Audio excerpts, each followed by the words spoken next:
Alhamdulillah, wassalatu wassalamu ala Rasulillah wa ala alihi washabihi wa ala. Salam. Cerita tadi. Sekarang membahas tentang hukum menggunakan bejana orang kafir ya. Sebelumnya tentang kulit bangkai. Beda malah.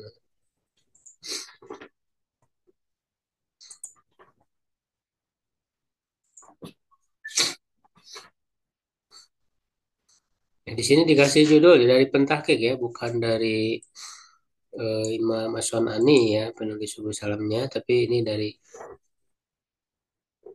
pentahkik aja. Makanya di kitab beda-beda, ada judulnya, ada yang enggak kan.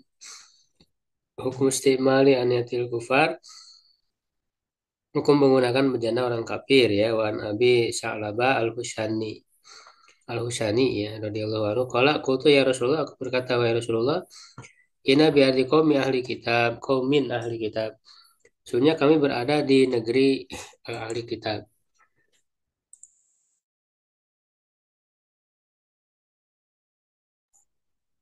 Afana kulu fi aniyatim, apakah kami makan pada bejana mereka?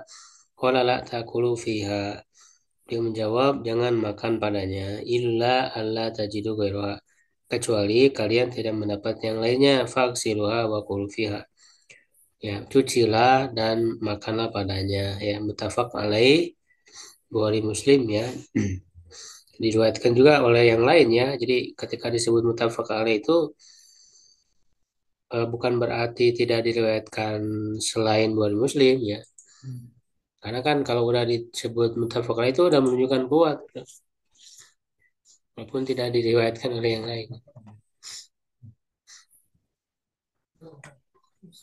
Ya, nah, Tarjama Abi Salaba Al-Husani, biografi Abi Salaba Al-Husani.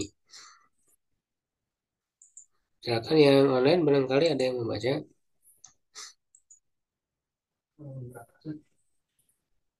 Nah, ini beda di halaman.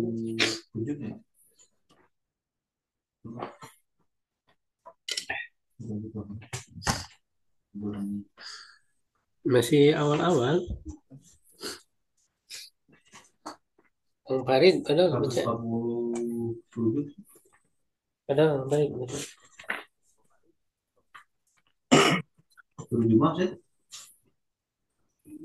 Ya? Hukum mustimali. Enggak, udah langsung ininya aja sarannya. Wa an Abi Salaba bi fathisa.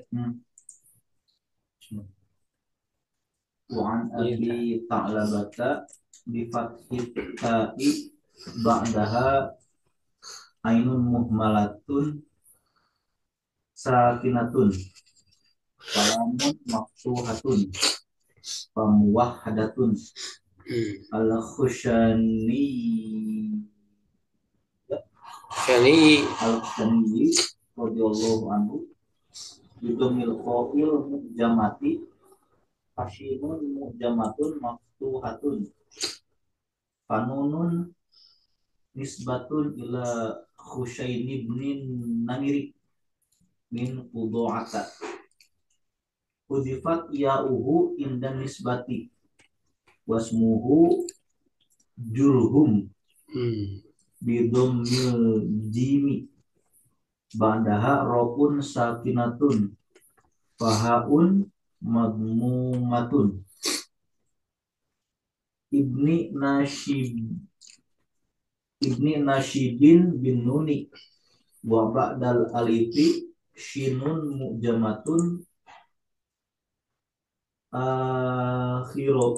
akhiruhu muwahhadatun istaharo bikunyatihi bayaan Nabiya sallallahu alaihi wasallam bay'ata ridwani wa darabalahu bisahmin yauma Khaybar wa arsalahu ila qaumihi faslamu nazala bisyami wa mata biha sanata khumsin wa sab'ina wa qila wa wiru dzalika. ya, oke. Nah, jadi ini apa namanya biografi ya Bisalah Balusani. Ini biasa ya dijelaskan dulu cara bacanya, cara baca namanya gimana. Ya, jadi Sa'labah itu fathisa ya, sanya difathahkan ya setelahnya ain, huruf ain yang tidak bertitik ya kalau bertitik berarti goin. Yang sukun ya sakinah. Lalu lam yang fathah ya, lalu ba yang bertitik satu muahadah. Ya, al-husani, nah gimana cara bacanya? Yaitu kho-nya didomakan yang bertitik mujama. Lalu sin yang bertitik ya fathah husya ya, lalu nun ya husani ya. Nah, ini nisbat kepada Husain. Nah, ini nama ayah nama orang Husain bin Namir dari Kudoa. Ya, ya-nya dibuang ketika dinisbatkan.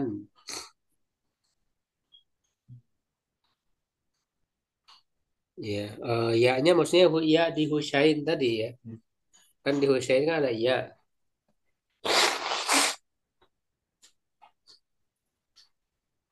Ketika dinisbatkan pakai ya nisbah itu tidak Husaini tapi Husani. Jadi ya-nya dihilangkan.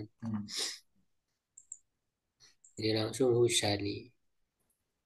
Nah, namanya itu Jurhum ya, yaitu cara bacanya jimnya doma ya, lalu ro-nya sukun, jur gitu ya. Lalu ha yang doma, hu ya, lalu apa mim ya. Yaitu Ibnu Nasib bin Nun. Ibnu Nasib, nasibnya dengan huruf nun. Dan setelahnya alif. Nah, ini menjelaskan cara baca nasib. Ya, setelah alif shin yang bertitik akhirannya adalah huruf yang bertitik satu, maksudnya huruf ba. Jadi nasib. Istaharo bikunyati. Nah, dia terkenal dengan nama kunyahnya Abi Sa'labah ini kunyah. Disebutkan kepada anaknya. Abi Sa'labah Al-Husyani. Ini yang lebih terkenal kunyahnya.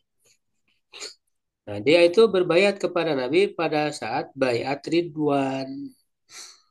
Nah, kapan bayat Ridwan itu? Nah, ini sirah lagi nih. Coba yang tahu jawab bayat Ridwan kapan? Ketika berangkat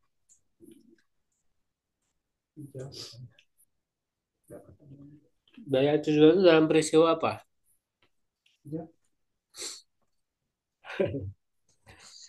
Nah, ini kita masih kurang ya dalam membaca sirah ini. Padahal ini cukup besar, peristiwa besar. Bukan.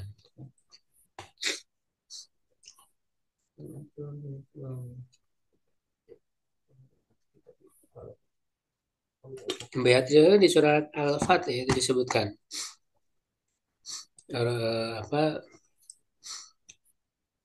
Laqad radiyallahu 'anil mu'minina idh yubayyi'unaka tahta syajarah.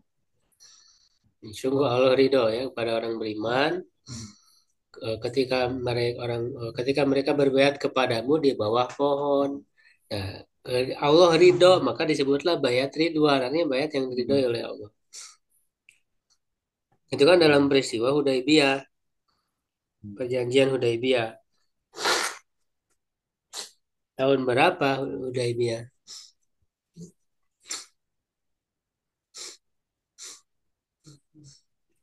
Ya, tahun 6 Hijriah. Ya, tahun 6 Hijriah. Mau ngapain itu Rasul? Mau umroh. Rasul kan mau umroh ya. Bahkan bermimpi sebelumnya. Lalu kemudian direalisasikan para sahabat ya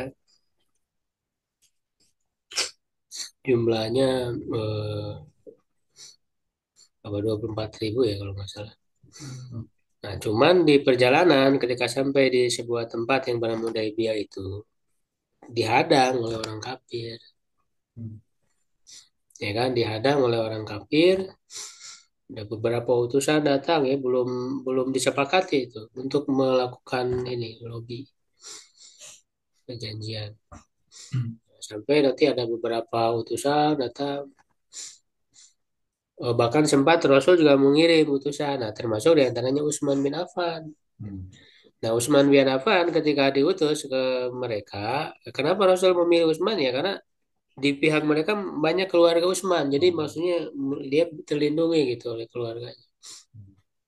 Tapi lama ini Utsman nggak balik-balik sehingga dikabarkan dibunuh. Hmm.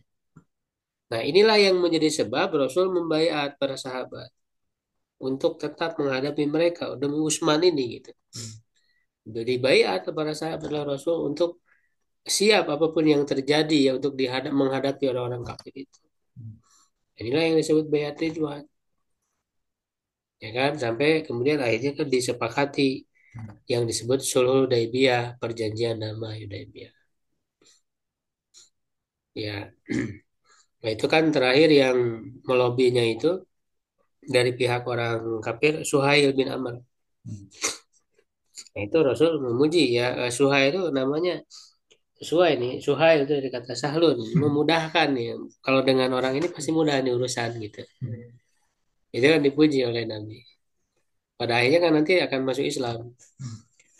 Suhail bin Amr dia juga jago pidato. Makanya ketika dia sudah berjanji ya, sudah bertekad dulu apa keahlian pidato dia dipakai untuk menentang Islam ya untuk membela kekafiran. Nah, dia berjanji ketika sudah masuk Islam digunakan untuk membela Islam. Seorang orator. Makanya di antara yang menguatkan tadi orang tidak murtad, nah itu punya jasa Suhail bin Amr. Kalian dia berorasi untuk menjaga akidah agar mereka tidak murtad.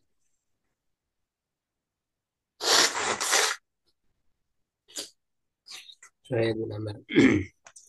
Ya sampai diputuskanlah ya perjanjian. Apa isi perjanjiannya?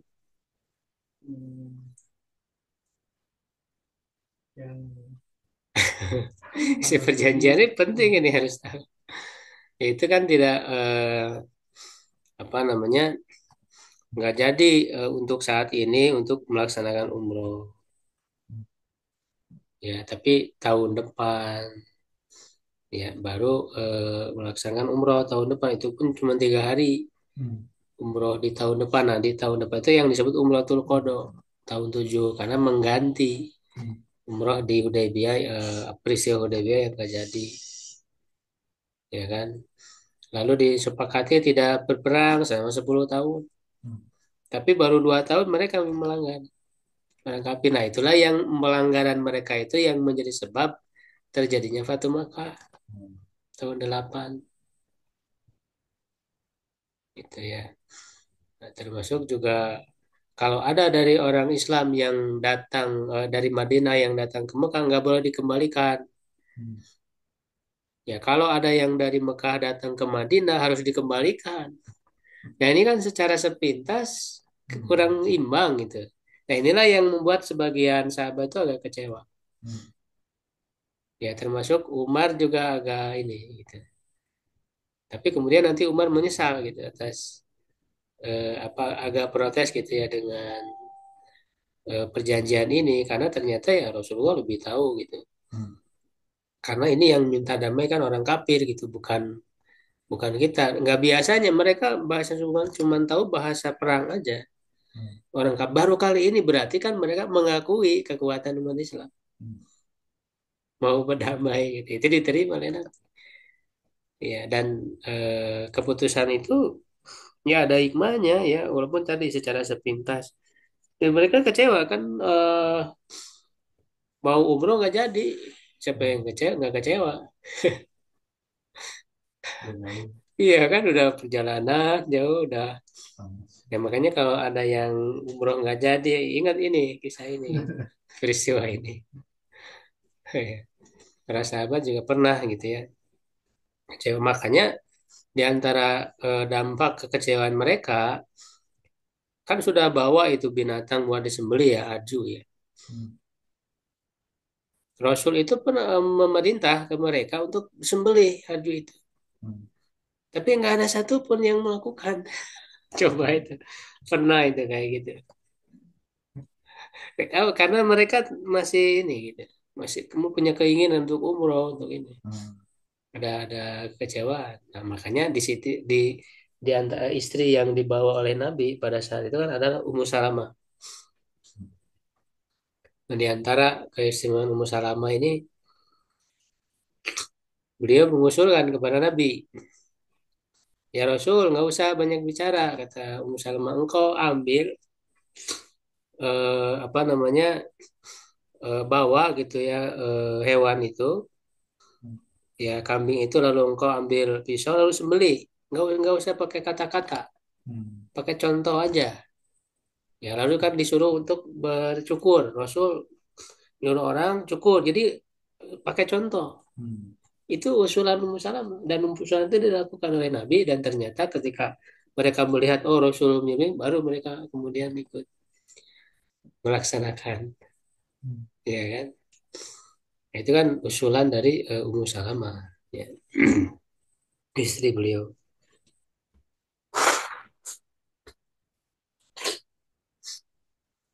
Nah, jadi Abu Salamah barusan itu termasuk yang berbaiat pada bayat Ridwan tadi dalam peristiwa Hudaybiyah. Makanya kan sahabat yang ikut di bayat itu dijamin mereka masuk surga karena ada jaminan kan sebagaimana dipuji dalam ayat tadi ya. Orang yang ikut perang Badar gitu kan.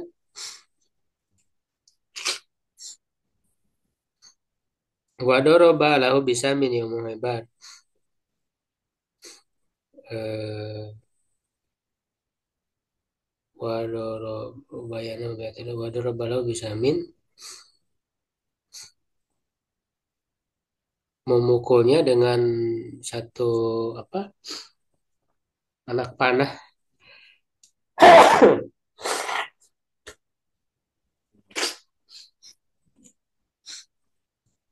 pada hari Khaybar ya pada perang Khaybar nih tahun 7 melawan orang Yahudi warsalahu ila qaumihi dan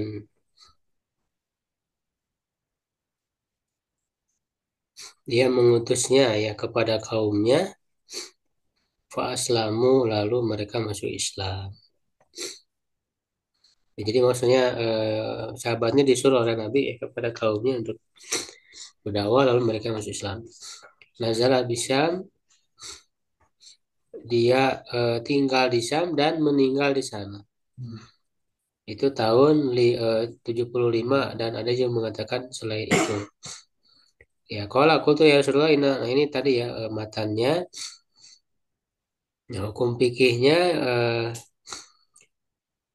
dijadikan dalil ya dengan ini atas najisnya. Nah, jadi ada yang berdalil ya. Nah, najisnya bejana ahli kitab. Nah, apakah dia najis karena basahnya ya rutubatin atau karena mereka membolehkan makan babi dan meminum homer ya ataukah menunjukkan makruh lil karoha. Nah, ini ada perbedaan pendapat. Nah, pendapat pertama yang mengatakan najis liur ya rutubal kubur maksudnya liurnya orang kafir yaitu Hadawiyah, Qasimiyah. Ini dari kalangan Hadawiyah ini kelompok Syiah cuman dia Zaidiyah agak dekat kepada Ahlussunnah. Karena memang di lingkungan As-San'ani ya di Yaman itu ada kelompok itu. Hmm. Ini juga yang dibela oleh Ibnu Hazm ya Andalusi sebagai orang yang menguatkan mazhab Zohiri ya. Dan mereka berdalil dengan Zohir ya firman Allah innamal musyrikun dan najas. Dan kitabi ini dinamakan juga musyrik. Hmm. Karena mereka berkata Nabi Isa itu anak Allah. Dan juga orang Yahudi berkata ya, itu sebagian mereka, Uzair adalah anak Allah. Nah, sebagian yang lain dari ahli bait ya, kamu Aid Billah dan yang lainnya. Nah, ini diantara yang sebetulnya menjadi kritikan ya ataupun ya kepada Subulus Salam ya, itu memasukkan perkataan-perkataan ini apa namanya Syiah. Itu walaupun Syiahnya Zaidiyah yang dekat kepada Ahlussunnah gitu ya, tapi kan sebenarnya nggak perlu gitu ya disebutkan. Kepada sucinya air liur orang kafir yaitu dan dia yang benar. Nah, inilah yang dikuatkan ya, yang dikuatkan oleh As-Sunani ya dan juga oleh para ulama yang lain. Jadi liur orang kafir ya nggak najis ya, termasuk juga badan mereka karena yang disebut di ayat tadi kan itu maksudnya ya, akidah. Hmm. Adapun bersentuhan dengan mereka ya liur mereka tidak najis. Berdasarkan firman Allah atau amuladina utul kitab hilulakum wa ta'amukum hilulakum. Ya, makanan ahlul kitab halal bagi kalian dan makanan kalian juga. Makanan di sini kan maksudnya sembelihan. Karena kalau makanan biasa itu ya nggak ada pengaruh ya orang selain ahli kitab juga misalnya buah-buahan apa ya atau makanan yang lainnya selama bahannya tidak haram tidak menjadi haram dengan dibuat oleh mereka gitu. Nah ini di sini maksudnya to'am di sini sembelihan. Namanya sembelihan ahlul kitab itu halal. Karena mereka tidak biasanya tidak mempersembahkan sembelihan itu untuk selain Allah. Adapun orang kafir saya Ahlul Kitab kan haram ya. Ya karena juga alasan lain Nabi berwudu dari wadah orang musyrik itu ada di sini. Ya yaitu hadis dan juga hadis Jabir pada Imam Ahmad, Abu Daud. Ya, kurang ada kami pernah berperang bersama Rasulullah Fanusi Ibu. Lalu kami mengambil ya atau ya mengambil dari bejana orang musyrik dan juga wadah air mereka atau air mereka dan Rasul tidak mencela hal itu atau menyalahkan hal itu atas kami dan wa ujiba bi anna hadza ba'dal istilai wala kalama fih. Dijawab bahwa ini setelah istilah penguasaan ya penguasaan terhadap orang kafir dan tidak ada apa namanya kalam maksudnya tidak ada komentar ya terhadapnya. Nah, wa ada jawab bisari dan jawab ini dengan syarat bahwa mabniun ala anal istilah halil islam ala amwal ilmus mutahhirun. Nah, pendapatnya dibangun di atas bahwa penguasaan orang Islam terhadap harta orang musyrik itu bisa mensucikan wanah nula nakulubi ya. Kami tidak berpendapat seperti itu. Itulah dalil alaih karena tidak ada dalilnya bal nakulu rutubatul kufar tohiro. Tapi kita mengatakan air liur orang kafir itu suci wa mastawala fi anil muslimun lahir muslimun bi amwalim tahiratun asola. Nah, apa yang dikuasai oleh orang muslim dari harta orang kafir itu ya memang suci secara asal gitu, bukan karena penguasaannya. La anahu mutahibil istilah bukan karena ia itu apa tahuro ya suci dengan penguasaan wa insul lima fa fi ghairihi min adilah buniyatun adu. Ya, jika itu bisa diterima dari tersebut, maka sebenarnya ada dalil lain. Ya, tapi itu cukup ya, tidak perlu disebutkan lagi dalil lain. Kunyatun adu. Ya. Nah, baik, ini masih panjang ya, cukup dulu. Baik. Jadi intinya yang lebih kuat kan tidak najis ya. Dan dalil tersebut bukan menunjukkan kenajisan liur ataupun bejana ya orang-orang kafir. Justru kan larangan itu kaitannya dengan tadi ya dikhawatirkan kan karena mereka itu makan babi, minum homer gitu ya, ada sisa yang kemudian terbawa. Nah, maka untuk menghindari itu jangan. Ya, tapi kalau tidak ada lagi boleh, tapi oleh Nabi disuruh untuk cuci dulu, ya gitu kan. Itu kan jelas seperti itu. Jadi tidak menunjukkan najis bejananya ataupun air liurnya. Baik, sampai situ dulu ya.